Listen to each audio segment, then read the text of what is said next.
Welcome to On Spec, where you'll hear stories that bring you closer to the globe. I'm your host, Ferry Banawa. The pandemic is doing a lot of damage worldwide, but you already know that. You've been barraged with bad news, death statistics, economic uncertainty, isolation, and now uprisings. Just listening to this story can give you anxiety and panic. But hang on, don't tune out yet. The impact on our mental health has been severe on a global scale, according to a United Nations report published May 14th. But there are ways to cope. So we're not just giving you another doom and gloom story. Instead, On Spec intern and journalist Kasper Dilmaghani talked to therapists and one woman who opens up about her depression. Kasper takes us to Tunisia, Mexico, Poland, Hong Kong, and the US.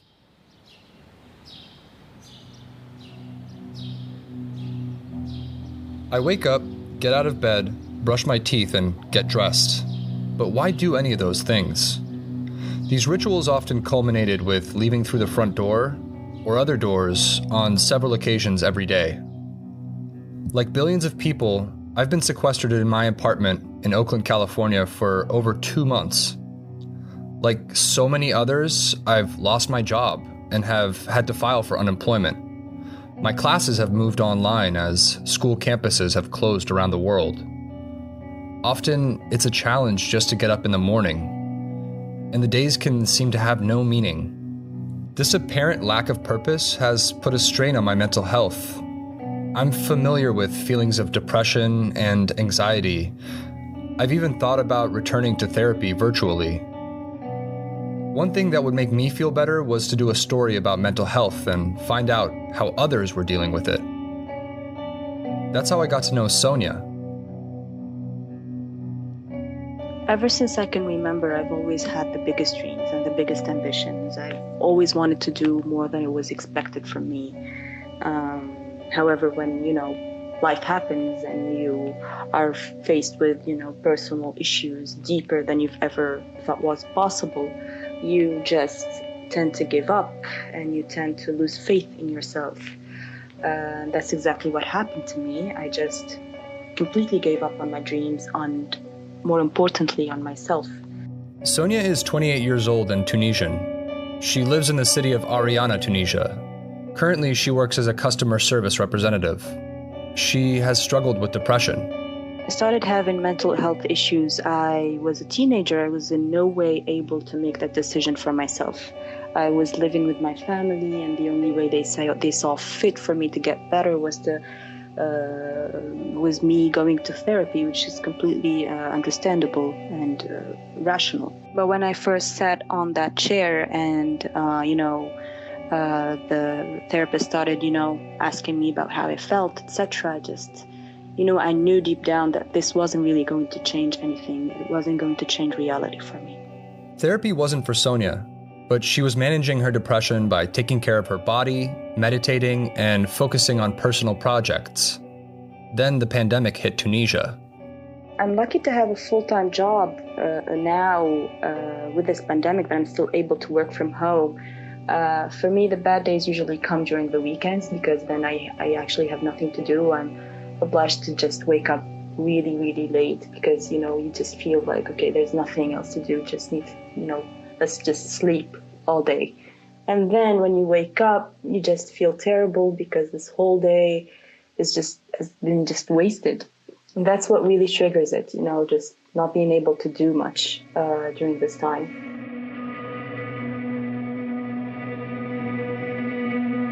Tunisia imposed lockdown, but Sonia says people are out socializing. That people here are still living their lives as if nothing's really happening. Just, it feeds my anxiety. It feeds my anger. It's like I feel like we're never gonna get through this. I feel like we're going to be stuck home forever. Even if I know it's not going to be the case, but it just gives me a sense of hopelessness. People just don't realize how dangerous this is here, and they're taking things very, very lightly. The uncertainty makes Sonia more nervous. What really scares me is, lifting the confinement way too early and then having to deal with it all over again, having to deal with affected people all over again, and just we have to stay home for who knows how long. But Sonia's coping however she can. In order to get over your past, you need to reconcile with yourself. You need to face whatever you are feeling, face whatever events that happened in the course of your life, accept them, and then move on. And the way to do that is very, very challenging, actually, because you have to go through every little thing that happened in your life. You have to go through everything that really bothered you or really just affected you. Your pain could be caused by someone else, but mostly I find it's caused by myself. Mental health is not the thing that's going to make you or define you. It's how you deal with it that's going to define you. Dealing with mental health these days often means seeing a therapist. In-person therapy was one way people tried to manage their mental health. With lockdowns, that's no longer possible, but virtual therapy is. In Mexico, the government has announced mental health hotline numbers that are rebroadcasted on TV and social media. Alejandra Noguez, a therapist in Mexico City, is part of several associations and networks of therapists in Mexico. They're finding ways to help Mexicans cope with mental health during the pandemic. Creo que el tener abiertas estas líneas puede aminorar. I believe having hotlines like this can help lower or minimize temporarily all the feelings and problems caused because of the quarantine. It is amazing the amount of sessions, meetings, courses, training that we're sharing among all our colleagues to increase or improve strategies, for example, of thanatology. That is an area that we will need during this time very much, because it doesn't have to do only with the death of a loved one or our own, but the loss of jobs, freedom, or economic situations, etc. De libertad, de una situación económica, etc. Thanatology is the study of death and the practices associated with it, including the study of the needs of the terminally ill and their loved ones. So, hotlines, one-on-one virtual therapy, and virtual group meetings are still options people can seek for treatment. But at this point, even healthcare workers on the front line of fighting COVID-19 need therapy. The pandemic has made many people who don't normally suffer from mental health issues worry about the future. Concerns can often translate into fears. I'm half Polish, and I knew Poland's dealing with its own struggles during the pandemic. I reached out to Weronika Lewicka, a therapist in Poland. Not only do we lack control over the present, but we also lack a sense of influence on the future. Those who experience fear or anxiety or personality disorders, or especially suicidal thoughts, will suffer the most. At the beginning, there was uncertainty about the health and life because of the virus. Now, perhaps the worst is the economic uncertainty, or rather the certainty of the crisis and the deterioration of many people's economic situation. And from perspective of mental health, economic security is one of the most important elements of a sense of safety and mental well-being in human life. How do you think the crisis will make things worse in Poland? Anxiety disorders and affective disorders, including depression and bipolar disease, I think are among the most common mental illness in Poland. I guess 25% of people in our country have a mental disorder at least once in their lives, and about 10% suffer from depression and chronic stress. I would add alcohol addiction for this. So it's not difficult to imagine that this situation causes the symptoms of depression to intensify. The alcohol in the store is cheap and perfectly relieves anxiety and improves your mood. I think that after this situation, many people will get worse because of the treatment combined with alcohol or other psychoactive substances, but in the long run, alcohol itself makes their mental state worse. And there are many opportunities to use it now, since we are at home and have little things to do. Veronica says most countries are in the same boat, facing the uncertainty. But the worst thing to mental health is the plan without a plan, prolonging time in an unknown situation. But that's exactly what each country faces right now in its own way. But countries in East Asia were the first hit by the coronavirus and applauded for the efficient way they dealt with it. What was their approach to mental health? I spoke to Aaron Stadlin-Robbie in Hong Kong. Hong Kong have acted really quite amazingly. I think a couple of reasons. I think one, and most importantly, the people. I think the people here acted very quickly and very diligently in terms of being sensible. And that's been actually drawn from past experiences like with SARS in 2003. Tremendous job doing that. And I think it's because we've learned a lot from what SARS did. And we sort of like, yep, we know what to do here. We know the drill, guys. And then, everyone sort of went into it. So, yeah, I think the people and obviously past experiences. I grew up in Hong Kong, Kiwi dad and a Hong Kong mum. And what I do in Hong Kong is I've started a platform which is called Talking Mental.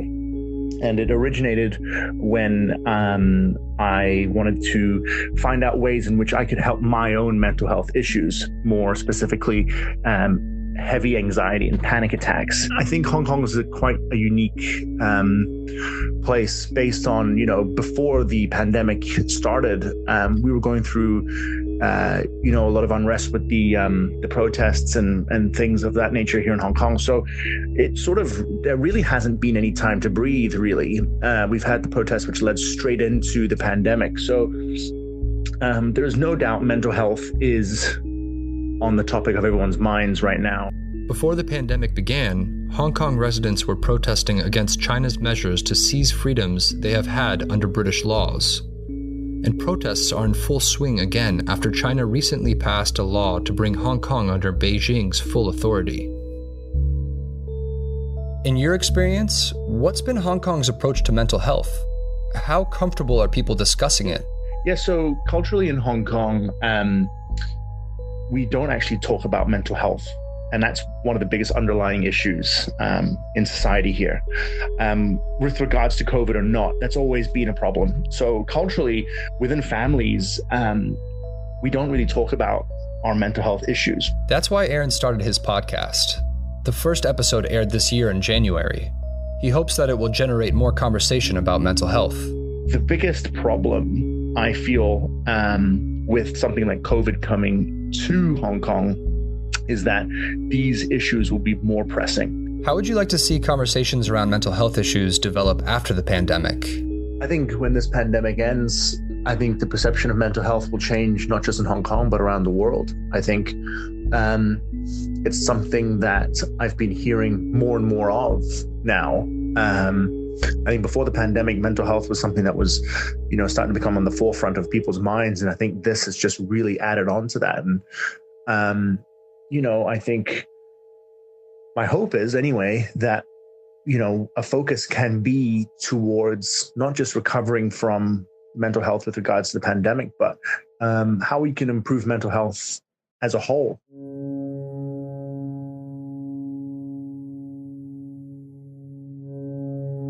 Back in the San Francisco Bay Area, where I live, sometimes referred to as the Mecca of the LGBT community, the pandemic is having a unique impact.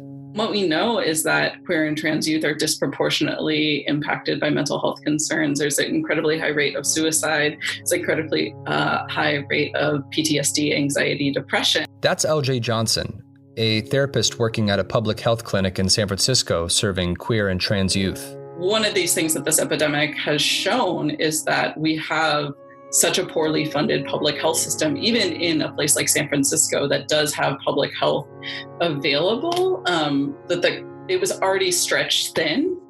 And we're seeing more and more of that. Yeah. And so a lot of that work is falling on teachers. It's falling on primary care providers. It's falling on people that are not trained in mental health, but are doing mental health work in their communities because they're the ones that have access to young people. What are some of the worst scenarios you've seen? I think specifically about a lot of the youth I work with who have had to go back into the closet. So who may have relationships in their community with their school or their teachers where they can be themselves, they can go by their name, by their pronouns, and are living in unsafe situations, or are living in unstable situations where on top of having to kind of hide or protect an identity are now experiencing homelessness. Wow, that sounds really tough. Have there been any examples that have given you hope during this time? One thing that gives me hope in this pandemic is that people are finding ways to take care of each other, and if there is an opening, people will take it. And people are providing it for one another. I think even about I think about youth that are taking things that they learn in therapy and they're teaching them to their friends, and what an incredible thing that is.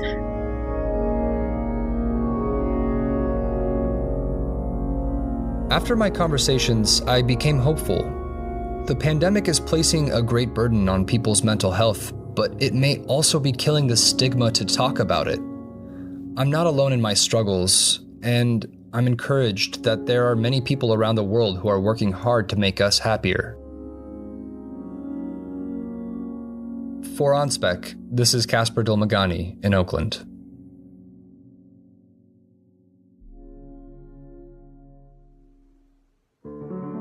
Thank you, Kasper, and thank you for listening to On Spec. This story was edited by me, produced by Oscar Durand, music by Hinterheim and Yehezkel Raz, translation by Helene Suarez and Emiliano Villa, voiceover by Claudia Manriquez. You can read more about our mental health coverage by Kasper in our Reporter's Notebook blog at onspec.news. We will continue our pandemic coverage. Our next episode is about how food has become a shared experience on lockdown. We'll take you to New York City for that one. Don't forget to subscribe, rate, or review On Spec on iTunes. Tell your friends to listen as well. We welcome your feedback.